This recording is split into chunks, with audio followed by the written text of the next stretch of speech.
Sa Pilipinas, ang unemployment rate ay bumaba sa 3.50% noong Pebrero mula sa 4.50% noong Enero ng 2024. Ang unemployment rate sa Pilipinas ay may average na 8.7% mula 1986 hanggang 2024 na umabot sa pinakamataas na 17.16% noong Unyo ng 2020 at ang pinakamababa 3.10%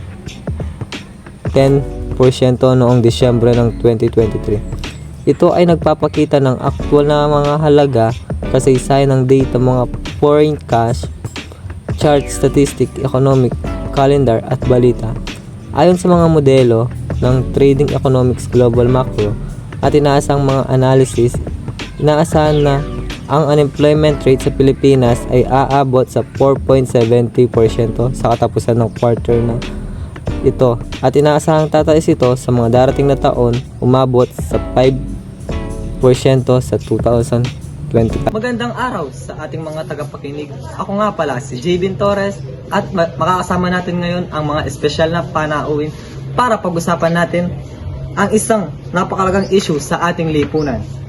Sa episode na ito, tatalakayin natin ang unemployment sa Pilipinas at ang mga epekto nito sa ating lipunan. At ngayon, makikipagtalakayan tayo sa dalawang magkakaibang pananaw ingil sa unemployment. Unang-una, narito si Salvacion na magbibigay ng kanyang pananaw bilang isang mamamayan.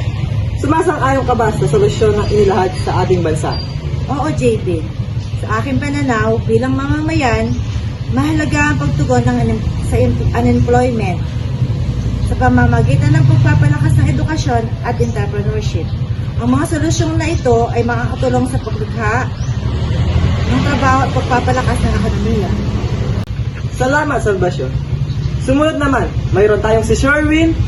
Ano ang iyong pananaw tingin sa epekto ng unemployment sa mga manggagawa at kumpanya? Bilang isang mamamayan, mahirap talaga ang sitwasyon ng mga manggagawa na nawalan ng trabaho. Hindi lamang sila naaapektuhan, kundi pati na rin ang mga kumpanya na kinabibilangan nila. Kailangan ng maayos na plano at suporta mula sa gobyerno upang maibsan ang epekto ng unemployment sa lahat ng sektor. Maraming salamat, Sherwin.